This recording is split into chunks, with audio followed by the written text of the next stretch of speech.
So, welcome to Unit 3, the American Empire, an era of progressivism, imperialism, and an age of optimism. Lots of isms going on there. So, as you can see here, the background or the backdrop for this unit is there are a whole bunch of sort of reddish colors that pop up all over the place. And these are things that the United States acquires outside of its own territory. And this is what we're going to be talking about for this unit. We're going to be looking at a period of roughly about, say, a decade to 2 decades where the U.S. goes through a big period of expansion. But to start with, let's go back and rewind slightly. So, since 1876, since we ended Reconstruction and the Philadelphia World Expo, America has changed a lot. Economically, we now have a trade surplus. By 1890, 93% of America's wealth is coming from exports. Only 7% of our money is being used on imports. That is a huge shift. Okay. Just 30 years earlier, right in the eve of the Civil War, roughly a third of America's trade was exporting, two-thirds was imports. It's also a time when American industry began to slowly overtake or rapidly overtake agriculture. The majority of people in America, or the majority of America's business, was still agricultural. Okay. It's something like 60 to 65% was still agricultural. But the growth in industry, considering that prior to the Civil War, we're probably looking about 90%, if not higher, it's a huge jump in that 30-year period. And this shift to industry is not only a result of the success of the Philadelphia World Expo and the way that American industry was showcased and sort of became available to people, it also has a lot to do with the increase in immigration, because the immigrants coming over to America from these countries in Europe, particularly, yes, they could farm, but they didn't have any money to buy farmland. And until they got enough money to actually get their own land, they had to find something else to do to make money. This is where many of these immigrants began taking jobs in industry. And with the boom in industry after the Philadelphia World Expo, there were plenty of jobs available. But these jobs and this boom in industry also leads to the problem of labor issues. These are the disagreements between businesses and workers. The things that we were talking about that led to strikes, that led to large scale tension between businesses and workers, between employers and employees. There's also an increase in money in America. Before the Civil War, there were 40 millionaires in America. By 1890, that number had jumped to 4,000, and over 4,000, and half of which lived in New York City, which makes sense because it was the center of banking and commerce in America. There are military changes in America, too, since the Civil War. The fear of Krup's big guns and our inability to defend ourselves in the event of problems was were was an were two key issues in the modernization of the U.S. military. And not just the Army, the Navy as well.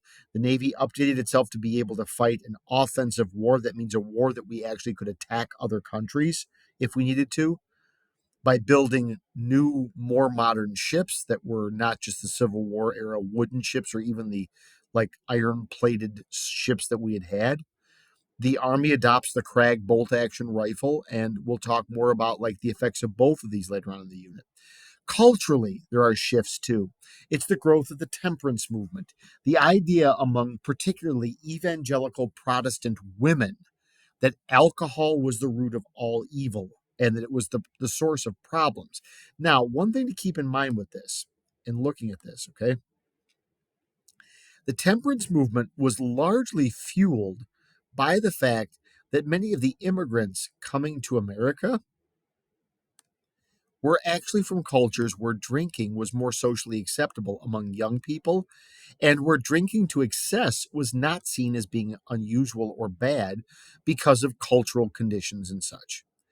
It's also fueled by labor issues. If you remember when we were talking about Samuel Gompers in his What the Working Man Wants, Samuel Gompers said that part of the reputation that labor developed was is that they were drinking too much. Why? Because they were trying to escape their horrible lives. Well, these issues of these immigrants who were more culturally associated with drinking and the association of labor with attempting to use drinking as an escapism really fueled the progressive movements like push that alcohol was the source of all evil in America. And the temperance movement itself is only like a symptom of a greater increase in progressivism as a whole. The idea that we need to change to make things better for everybody. And the advantage that progressives have is that there's never enough change that's going to fix things for everybody. So these things are cultural changes in America. Now, there's also shifting worldviews, how we look at the rest of the world. Up until the 1890s, America was a very isolationist nation. What that meant is, look at the root of this isolation. We wanted to be left alone. And one of the things that really pushed and propped us up in this being left alone was a document known as the Monroe Doctrine. We had talked about this briefly in the last unit, that in 1825, President James Monroe, with the help and assistance of his then Secretary of State, future President John Quincy Adams, issued a statement that the Western Hemisphere was now closed to Europe and its desire for colonies, that the United States would take offense at any European country attempting to colonize in America. And that meant colonization to and attempting to take back former colonies that had become independent. But sort of in exchange for this, the US would stay out of Europe's business and would not get itself involved in European problems or issues. By the 1890s, the Monroe Doctrine, which had justified American isolationism, was now basically pushing American involvement. With the British Guiana Venezuela border crisis, where Britain came in to the defense of its ally and colony, British Guiana, and the US basically stepping up and saying, if you do that, we'll declare war on you. How about you let us negotiate an agreement instead, looking at the facts? The US was in a much different position now, and it was actively involving itself in the affairs of other countries. We took over Hawaii. We helped overthrow the government of Hawaii indirectly. We took over Samoa legally by buying it, but we were getting ourselves more involved. There's also the issue of the World Expo. The World Expo and its success in 1876 had proved that America was an industrial powerhouse on the same level of any European country. In fact, we were outdoing Europe in most industrial categories. We were the world's leading supplier of petroleum. We were the world's leading steel producer, although we were briefly replaced by Germany for a small period of time. We were still right there. We are a country whose economy is now built on global trade. We have to deal with other countries, which Washington, if you remember in his farewell address, was perfectly okay with. Trade with everybody, be friends with everybody, but don't make alliances. And furthermore, we were an equal nation to other countries. We had every right to be in the same conversation that England or France or Germany, any of these countries that have been around for a long time. Heck, we had been around longer than Germany, so we had more of a right to be in that conversation. We were looked at as being equal to those countries in terms of what we could do economically and what we could do, maybe militarily, in terms of defending ourselves. Whether we liked it or not, we were a two-ocean nation. Up until the 1870s or 80s, yes, we had states on the Pacific, but nobody really worried about it. There was no place in Asia we were particularly concerned with. And it's a 3,000-mile trip across that ocean. What are we possibly worried about? But by the 1880s, it becomes more apparent with the more that we're involved in the Pacific region that we basically need two navies, one for each ocean. And there's the issue of the rise of nationalism. What is nationalism? It's just a love of your country and the belief, unlike patriotism, which is love of country, nationalism is the belief that your country is just better than other people's. Patriotism can question motives of your country. Patriotism can look at what's wrong with your country and go, yeah, that probably isn't the best thing. Nationalism ignores those things and goes right for, we're just better than you. You see a lot of nationalism World Cup time between countries with the soccer games going on. So, keeping all these things in mind, let's talk about a brand new world in 1890, ushered in by the 1889 Paris World's Fair, the Exposition Universelle, the 100th anniversary celebration of the French Revolution. Now, call me crazy because people do, but I'm not really a big fan of celebrating things where, tens of thousands of people were randomly beheaded and they, paraded nuns through the streets naked and shot them and then, abolished the church, abolished religion in general, abolished the calendar and created a brand new calendar with a 10-day week, and then dressed up like animals and danced around poles, celebrating nature and worshiping Mother Earth. It's weird. I'm sorry. Why are you celebrating that? But you kind of got to have an excuse to host one of these things, I guess. What the important thing to understand about the Paris World Expo of 1889 is what it was. It wasn't just a celebration of the French Revolution. It really was France's answer to the Philadelphia World Expo of 1876. The American Centennial Expo had been like the defining moment for America at that point. And it succeeded in so many ways.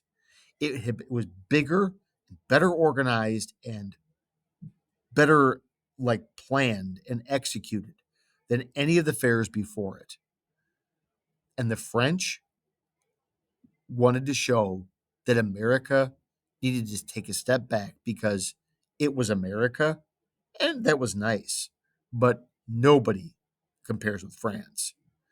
The 1889 World Expo was Paris's response to the Philadelphia World Expo of 1876. And unlike the last several expos, the Paris World Expo was set up to make a profit, to actually make money for its investors. Now, and remember, in 1876, the Philadelphia World Expo was a smashing success. It failed to turn a profit, though. A lot of vendors made money, and a lot of people became really super impressed with America. And it was really kind of a coming out party for America that we're now, wearing big boy pants. But it still lost money. And a few years after that was the World Expo back in London. It lost money. Not only did it lose money, it paled in comparison to the Philadelphia Expo, largely because America showed up with brand new inventions, specifically whatever the latest thing that Thomas Edison had created. And he brought it with to show off just how amazingly creative and entrepreneurial America was. Right after that, there was a giant World's Fair, and I mean giant World's Fair in Vienna, Austria. It was bigger, area-wise than Philadelphia, but it was very poorly managed and run and really didn't do a good job of staging anything to show off how cool Vienna was. And again, it failed to make money. Then there was the incredibly disastrous, head-scratching decision of hosting a World's Fair in Sydney, Australia. It's Australia, only a few years removed from being a prison colony. Over the 6 months of the Australia World's Fair, a little over 1 million people showed up. I mean, you got to remember, Philadelphia had 21 million show up, I think, or 26 million. And that was over a 6-month period. Dude, seriously, you're holding a fair in Australia. There's nothing there except random weird poisonous egg-laying mammals and, some aborigines and the Tasmanian tiger at that point in time. Moment of silence for the Tasmanian tiger. Okay. Um, and it absolutely failed to make any money. Paris was going to outdo all of them. And the Parisians put together the biggest world expo ever seen. It covered a full kilometer of downtown Paris. Its Palace of Machinery was the largest indoor space ever. It was even bigger than the Philadelphia World Expo one. And it was arranged very differently.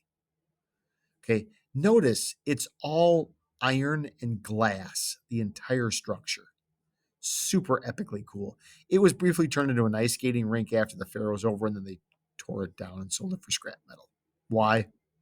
I don't know. But the highlight of the fair was the brand newly constructed Eiffel Tower. Three, so here is this you can see across the River Seine. This is the other half of the fair, which I'll show you a quick map of that. The Eiffel Tower was the tallest building ever built in human existence, 1,000 feet high, a fifth of a mile. And you would go up in elevators or on stairways. And at this first level, there were all sorts of shops and restaurants that you could go and visit. Here are more like little shops and cafe type things with an observation deck. And you just keep going up. And way up at the top here is the private apartment of Gustave Eiffel, overlooking the magnificence of the Paris World Expo. So here's a map of what the Paris World Expo was. And this building right here, this is just the hall, the Palace of Machinery, this whole thing here. On either side of the Seine, you have stuff for the expo. Here in the center of everything is the Eiffel Tower. And there are other displays and stuff built around the area of the city. It's stunningly beautiful and gorgeous. And really just an amazing, amazing showpiece. The Palace of Machinery, which again, if you look over here real quick, okay, the Palace of Machinery itself. So you have this whole area here. In order to get around it, rather than making people walk, they actually built an indoor like rail system where people would be taken over the displays and you could look at everything from the top. It would go around the building so you could see stuff that was on the other side. Absolutely, magnificent. The thing to understand here with the Eiffel Tower is the French themselves hated it.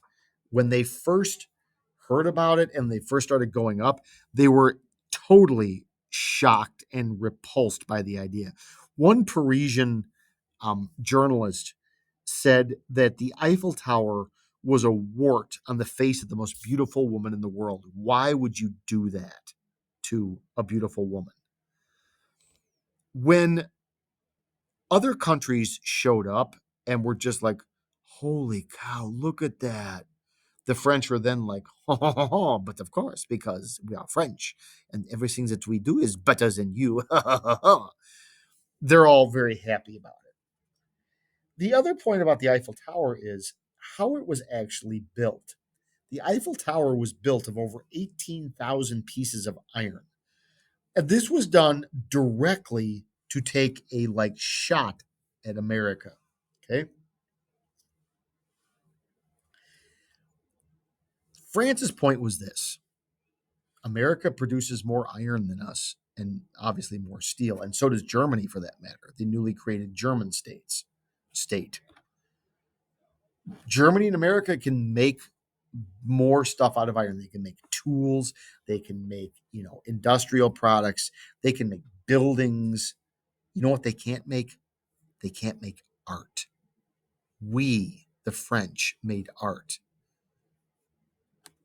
This isn't just a building, it's an artwork. Look at all the beautiful ways that iron is used here. Up at the top, there are gas lights that go on, natural gas.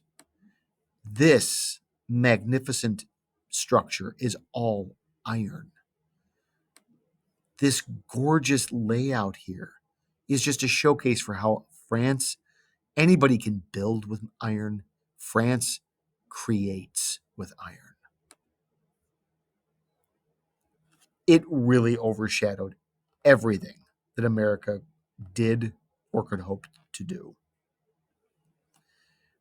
Tomorrow, next lesson, we'll talk about another aspect of the fair, and that's America's failure there.